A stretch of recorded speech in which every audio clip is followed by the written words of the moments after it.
سیدنا عمر فاروق رضی اللہ تعالیٰ عنہ، ان کا دور وہ ایک ایسے رعب و دبدبے کا دور ہے. ایک شخص ایک دکان سے یا گھر سے شراب کی بوتل لیا اور نکلا باہر. شراب کی بوتل لے کر کے حضرت عمر فاروق رضی اللہ تعالیٰ عنہ راستے پر آ رہے تھے، آپ کی نظر پڑ گئی، اس نے بوتل چھپا لیا. شراب کے ساتھ پکڑا جاتا، ابھی کوڑے بھی مارے جاتے اور ذلیل بھی ہوتا. حضرت عمر جیسے بڑھتے آ گئے، اس کی ہیبت بھی بڑھتی چلی گئی. کیا ہوگا کیا ہوگا، بچ بچا کے نکل جاؤں نہیں، لیکن سیدھے وہ سامنے آ کے کھڑے ہو گئے. کہا کہ کہاں سے؟ کہا یہیں سے آ رہا ہوں. کیا ہے جس کو تم بغل میں چھپائے جا رہے ہو؟ جس چیز کو چھپا رہا تھا اسی چیز کا سوال کیا انہوں نے. اس بندے نے کہا کچھ نہیں امیر المومنین، دودھ کی بوتل ہے، دودھ کی بوتل ہے، میں چھپایا ہوا ہوں، آپ آ رہے تھے آپ کی عظمت میں. حضرت عمر فاروق رضی اللہ تعالیٰ عنہ کی دوربین نظر جانتی تھی. آپ نے کہا دودھ کی بوتل ہو تو چھپانے کی ضرورت کیا ہے، نکالو باہر. اب اس کے ہاتھ اتنے کانپنے لگ گئے ڈر کے مارے کہ وقت کا وہ امیر المومنین کھڑا ہے جس سے قیصر و کسریٰ بھی تھر تھراتے ہو. اب ان کے سامنے کیا بہانہ کیا جا سکتا ہے؟ اس نے بغل میں سے آہستہ سے بوتل نکالی، آپ کے سامنے سر جھکا کر پیش کیا. حقیقت میں وہ دودھ کی ہی بوتل تھی، دودھ کی ہی بوتل تھی. یہ دیکھ کر اس کا سر چکرا گیا. شراب لے کر کے نکلا تھا اور بغل میں چھپایا بھی تھا امیر المومنین کے ڈر سے. حضرت عمر فاروق نے کہا کہ یہ دودھ کی بوتل ہے تو تیرے اندر اتنا ڈر اور سہم کس بات کا، سچ بتا.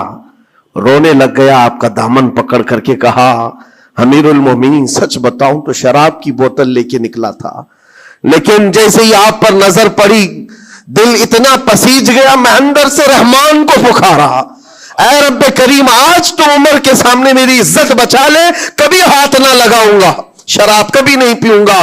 دل سے میں نے پکارا، رب تعالیٰ نے میری عزت رکھ لی اور اس شراب کو دودھ میں بدل دیا. میرے عزیزوں، وہ ناراض ہوتا ہے تو جلدی راضی بھی ہوتا ہے، وہ راضی بھی ہوتا ہے. ایسا نہیں ہے کہ مولا تعالیٰ غضبناک ہے تو بندوں کو عذاب میں مبتلا کرے گا. ایک دعا کرو، ایک دعا کرو رب تبارک و تعالیٰ کی بارگاہ میں. جو مجھے بڑی لگی دل کو، جو میں آپ کے سامنے شیئر کر رہا ہوں، کبھی سجدے میں گر کر اس سے مولا سے اتنا کہو کہ اے رب تیرے لیے بندے میرے علاوہ کروڑوں ہیں، میں ایک نہیں ہوں، تیرے تو کروڑوں بندے ہیں، لیکن مولا میرے لیے تو صرف تو ایک ہی ہے، میرے لیے تو صرف ایک ہی ہے جس کے سامنے جھک کر میں مانگ سکتا ہوں. تجھ سے جو منہ چھپاؤں تو کروں کس کے سامنے.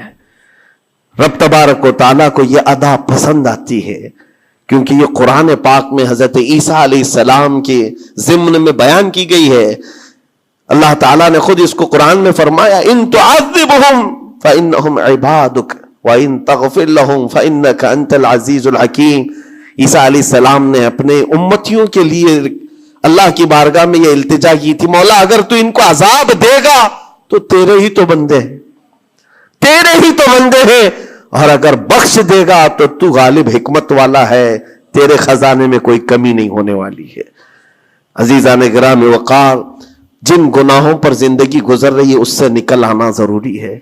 آج یا کل موت کا فرشتہ آ جائے گا، کہیں ایسا نہ ہو کہ اسی گناہوں کے دروازے پر ہمیں دستک دی جائے اور جو بندہ جس حال میں دنیا سے مرتا ہے پھر اسی حال میں اسے اٹھایا نہ جائے، ذلیل لوگوں میں اس کو قیامت کے دن اٹھایا نہ جائے. جانے کی تیاری تو ہونی چاہیے، اور جس طرح سے بھی ممکن ہو سکے توبہ کرو، اپنے اندر سے اور باہر سے صاف ہو جاؤ.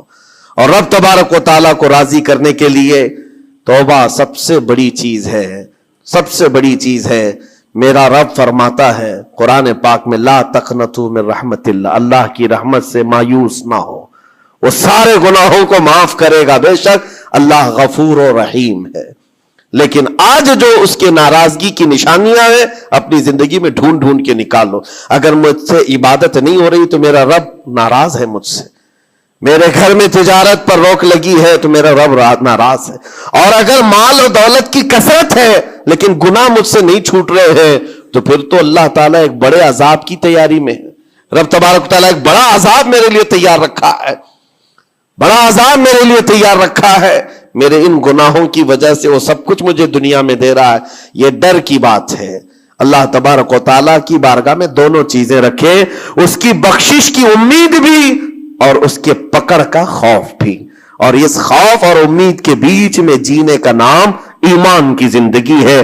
اللہ کریم ہم سب کو اس ایمان کی زندگی عطا فرمائے.